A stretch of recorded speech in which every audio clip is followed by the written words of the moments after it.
এবার দার্জিলিং এর বিধ্বংসী যে আগুন লেগেছে মংপুতে, সেই ছবি এবার আপনাদের সামনে রাখবো। দার্জিলিং এর মংপুতে বিধ্বংসী আগুনে ভস্মীভূত হয়ে যায় বাড়ি। দেখছেন কিভাবে দাউ দাউ করে জ্বলছে বাড়িটি। শর্ট সার্কিট থেকে আগুন লেগেছে এমনটা প্রাথমিকভাবে অনুমান করা যাচ্ছে, কিন্তু যেভাবে আগুন লেগেছে বাড়িটিতে তাতে আশেপাশের বাড়িও ক্ষতিগ্রস্ত হবে বলে দেখতেই পাচ্ছেন। মানুষদের যেমন সরিয়ে নিয়ে যাওয়া হয়েছে, তেমনি বাড়ির জিনিসপত্র খালি করে দেওয়া হচ্ছে।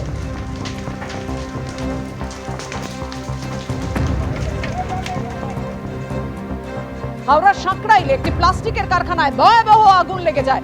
বুঝতেই পারছেন, দাহ্য বস্তু মজুদ থাকার কারণে এই ভয়াবহ আগুন লাগে। সাঁকড়াইলের কারখানায় আগুন লাগার ঘটনায় দমকলের 3টি ইঞ্জিন পৌঁছয় ঘটনাস্থলে। একেবারে কালো ধোঁয়ায় ঢেকে গেছে চারপাশ।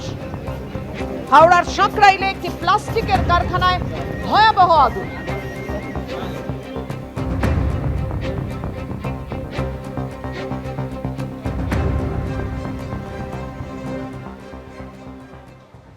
দক্ষিণবঙ্গে বজ্রবিদ্যুৎ সহ বৃষ্টির পূর্বাভাস, সঙ্গে বইতে পারে ঝোড়ো হাওয়া।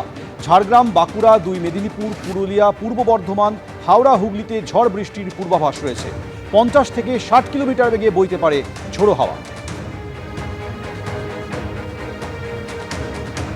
দক্ষিণবঙ্গে বজ্রবিদ্যুৎ সহ বৃষ্টির পূর্বাভাসের কথা জানালো আলিপুর হাওয়া অফিস। ঝাড়গ্রাম, বাঁকুড়া, 2 মেদিনীপুর, পুরুলিয়া, পূর্ব বর্ধমান, হাওড়া এবং হুগলিতে ঝড় বৃষ্টির পূর্বাভাস।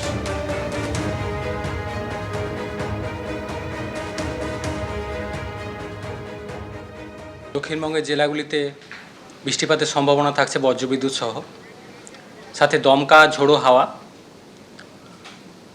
কিছুটা প্রভাব বেশি থাকবে মেনলি ঝাড়গ্রাম, বাঁকুড়া, পূর্ব পশ্চিম মেদিনীপুর, সেই সাথে সংলগ্ন পুরুলিয়া, পূর্ব বর্ধমান, হাওড়া, হুগলি এই জেলাগুলো।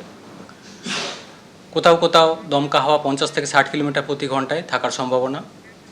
2-1 জায়গায় শিলাবৃষ্টির সম্ভাবনা রয়েছে এই জেলাগুলিতে। লন্ডনের হিথ্রো বিমানবন্দরে ভয়াবহ অগ্নিকাণ্ড। যাত্রী সুরক্ষার কথা মাথায় রেখেই বিমানবন্দর কর্তৃপক্ষ আজ সারাদিনই পুরোপুরি বন্ধ রাখার সিদ্ধান্ত নিয়েছে। ইলেকট্রিক্যাল সাবস্টেশনে আগুন লাগার কারণে বন্ধ হিথ্রো বিমানবন্দর। অগ্নিকাণ্ডের জেরে বিমানবন্দরে বিদ্যুৎ বিভ্রাট। কবে পরিষেবা স্বাভাবিক হবে জানাতে পারল না হিথ্রো বিমানবন্দর কর্তৃপক্ষ। বিমানবন্দর খোলা না পর্যন্ত যাত্রী প্রবেশেও নিষেধাজ্ঞা জারি করা হয়েছে। কাল লন্ডন যাওয়ার কথা মমতা বন্দ্যোপাধ্যায়। লন্ডনের হিথ্রো বিমানবন্দরে ভয়াবহ অগ্নিকাণ্ড।